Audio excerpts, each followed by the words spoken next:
Greater Noida शहर है, हम यहाँ पर चर्चा करेंगे।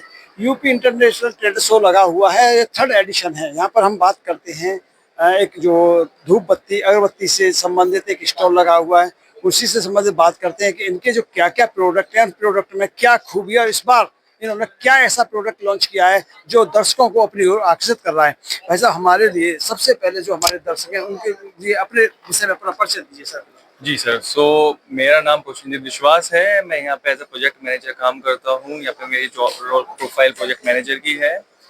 मैं यहाँ पिछले 1 साल से काम कर रहा हूँ और मुझे यहाँ पे बहुत सारा फ्रेगनेंस का एक्सपीरियंस और जो हमारे अरोमास का एक्सपीरियंस हुआ है। और हमारा फाउंडेशन है रामालय और ब्रांड है हमारा प्रभु श्री राम। उसके अंतर्गत हमने बहुत सारे फ्रेगनेंस बेस्ड प्रोडक्ट्स निकाले हैं, मोस्टली इंसेंस स्टिक्स और धूप कौन। इस बार हमने कुछ मार्केट में नया लॉन्च करा है। अभी पिछली 17 सितंबर को हमने एक नया कृष्ण कलेक्शन लॉन्च किया है। देखिए, हमारी कहानी सीधे सीधे होती है कि हम जो भी बनाए प्रोडक्ट बनाए उसकी एक कहानी होनी चाहिए। इसलिए हमारी टैगलाइन है प्रभु Shri Ram incense with a story. हर एक अगरबत्ती जो जल रही है उसकी एक एक कहानी है।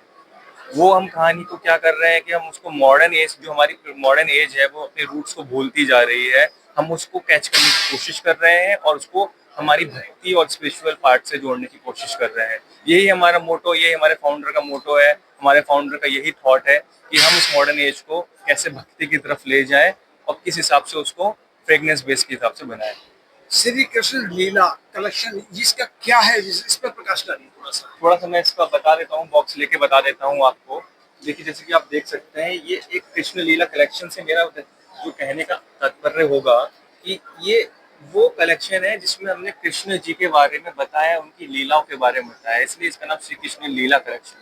हमने उन लीलाओं को, देखिए लीला बहुत बड़ी हुई थी पर उन लीलाओं को हम पूरे एक डब्बे में समेट नहीं सकते थे, पर हमने कोशिश करा कि जो उसके मुख्य अध्याय हैं, मुख्य चैप्टर्स हैं, उनको हम कैप्चर करने की कोशिश करी। उसके लिए जब हमने यूज करा कि हम कैसे उसको बता सकते हैं मॉडर्न एज को, तो हमारा एक ऑलरेडी कलेक्शन था श्रीपद रामायण, जो कि शायद दर्शकों को पता ही होगा। तो उसके बेसिस पे ही हमने एक नया कलेक्शन जो बनाया, इसमें हम हमेशा पेंटिंग का यूज करते हैं। ये पेंटिंग जो आप देख रहे हैं ये नॉर्मली पेंटिंग नहीं है, ये हमारी एक, ये बोल सकते हैं धरोहर है। ये पट्टचित्रा पेंटिंग है। इस पट्टचित्रा पेंटिंग के थ्रू हमने पूरी कृष्ण लीला कनेक्शन को दिखाया है, पूरी कृष्ण लीला को दिखाया। साथ ही साथ जो हमारा एसेंस रहता है फ्रेग्रेंस बेस्ड, उस फ्रेग्रेंस के थ्रू हमने समझाया। अगर मैं आपको इसको खोल के दिखाता हूँ तो कुछ ये इस तरीके से शानदार बॉक्स खुलता है। ये यहाँ से इधर जाएगा, ये इधर जाएगा। अब इसके बारे में हमें थोड़ी सी यहाँ नॉलेज मिलेगी कि श्री कृष्ण कलेक्शन एक्चुअली में क्या है। हजारों साल पहले हुई लीलाएं हैं इसमें, और जो पेंटिंग है ये भी हजारों साल पहले की पेंटिंग है। ये उड़ीसा में ऑरिजिनेटेड पेंटिंग है, जिसे बोलते हैं हम पट्टचित्रा। अब इसको हम देखें,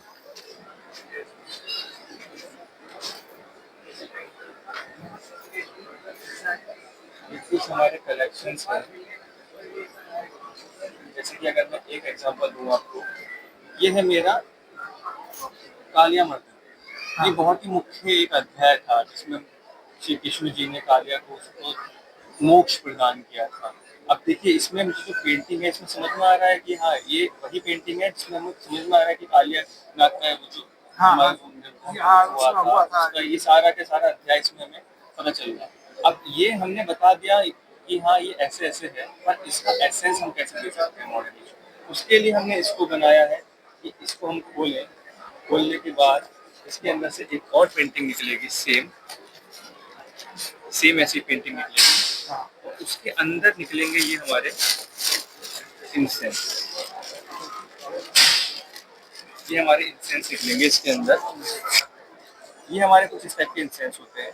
अब इनकी जो फ्रेग्रेंस है ये उस समय को आपको याद दिलाएगी।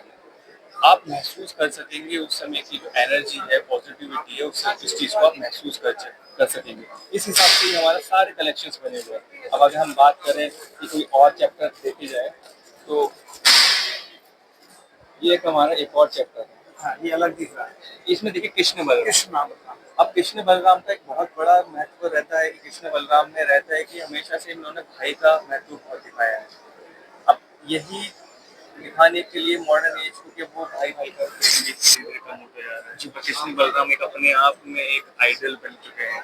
तो उसी चीज को हमने इसमें दिखाने की कोशिश करी है कि कैसे कृष्ण जी प्रभु होने के बावजूद अपने के बलराम कैसे आज्ञा का पालन करते थे, कैसे उन्हें इज्जत देते थे, ये सब चीजें हमने इस पेंटिंग के थ्रू देखा है। अगेन मैं बात करूं तो ये अगेन इसके अंदर इंसेंस स्टिक निकलेंगी और एक पेंटिंग निकलेगी जो इसको अच्छे से दर्शाती है। नेक्स्ट है ये।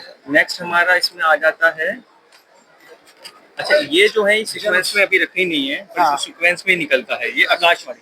एक्चुअली में अगर हम अध्याय की बात करें तो सबसे पहला अध्याय ही है कि आकाशवाणी हुई थी कि कृष्ण का जन्म होगा और ऐसे ऐसे कंस का वध होगा। तो ये सबसे महत्वपूर्ण हिस्सा है। तो आप देखेंगे अगर थोड़ा सा भी गौर फरमाए तो हमने वही चैप्टर्स को लेने की कोशिश करी है जो बहुत ज्यादा मुख्य है। एक छोटे से डिब्बे के अंदर ही सारा कुछ इसमें समेटने की कोशिश की गई है। वैसे तो बहुत बड़ी है वो कहानी, पूरी लीला बहुत बड़ी है, पर स्टिल हमने उसको कोशिश करी है कि वो उसको साझा कर सकें और उसको समेट सकें। ये पूरा कलेक्शन आप देखेंगे तो यहाँ सारे चैप्टर्स हैं मेरे 10 के 10। 10 के 10 चैप्टर मैंने यहाँ पे रख रखे हैं इसको अच्छे से। और इसी के साथ कृष्ण जी की एक और चीज हमने बहुत अच्छे से रखने की कोशिश की है, वो एक मोर का पंख अपने मुकुट पे हमेशा लगाते थे। तो जो हमारे स्टैंड है वो भी मुकुट के जैसे, इसके मोर के पंख जैसा ही बनाया है। ये देखने को बिल्कुल अच्छी तरह से ये उसी हिसाब से बनाया गया। अब आज के टाइम में लोगों के पास इतना समय नहीं है कि वो अपने ग्रंथों को पढ़ें, ग्रंथों को समझें, अपनी लीलाओं को समझें। तो उस लीला को कैसे समझाया जा सकता है, उसके दो ही तरीके हैं, या तो उसको महसूस करा दो या उसको पढ़ा दो। लेकिन पढ़ने से यदि कोई महसूस करता है तो उसका एक अलग ज्यादा प्रभाव पड़ता है। अब देखिए सबसे अच्छा इसमें ये है कि इसमें कोई भी इसको महसूस कर सकता है। आप हुए, मैं हुआ, छोटे बच्चे हुए, वो सीधे देखेंगे कि यहाँ पेंटिंग दिखी, पेंटिंग दिखती, समझ में आया क्या है ये। जैसे अभी मैंने आपको इतनी सारी पेंटिंग दिखाई, इसमें समझ में आ रहा कृष्ण बलराम है, कालिया मर्दन है, आकाशवाणी है, पेंटिंग से समझ में आया। अब उसको जैसे ही जलाया वो आपके दिमाग में बैठ गया। ये हमारे इसी थॉट प्रोसेस के साथ हमने सारे कलेक्शंस को बनाया है, पर ये मेरा अभी फ्लैगशिप प्रोडक्ट है। अच्छा, जो भी इससे निकला है। पिछली बार भी आपने लगाया था जी। तो ये सरकार क्या कहना चाहते हैं सरकार के विषय में, इस तरह के साल में इवेंट होते हैं? सरकार का बहुत बहुत धन्यवाद करना चाहूंगा इसके लिए, क्योंकि ये वो अवसर होता है जिसमें हम और भी लोगों से जुड़ सकते हैं। बहुत हम अपने प्रोडक्ट को, जो हमारी इंडियन कला है, देखिए हम तो हेरिटेज को प्रमोट कर रहे हैं इंडिया की, वो इंटरनेशनल बायर्स के पास तक पहुंचती है। साथ ही साथ इसमें ये भी होता है कि लोगों को और अपने कल्चर से जुड़ने का मौका मिलता है कि मैं अपने कल्चर से जुड़ूं, हेरिटेज से जुड़ूं। तो उनके लिए अगर ये देखा जाए बायर के पर्सपेक्टिव से भी बहुत बहुत अच्छा इवेंट है। जो आज की युवा पीढ़ी है उसके लिए तो सबसे बड़ा, उसके लिए तो बहुत ज्यादा अच्छा है कि वो देखिए आज की युवा पीढ़ी सीधे फोन में लगती है, अमेजोन खोला, ये सब करा, और वो एक्सपीरियंस अमेजोन कभी नहीं दे सकता है जो आप फिजिकली दे सकते हो।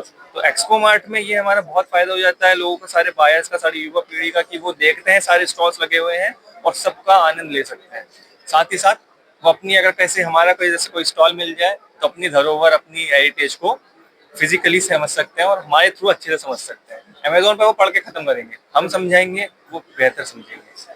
इसीलिए मैं इसका बहुत बहुत धन्यवाद करना चाहूंगा यूपी सरकार का कि उसने ये अच्छा एक इवेंट का आयोजन करते हैं और 3 साल से लगातार करते जा रहे हैं। धन्यवाद। फिर मिलेंगे अगली।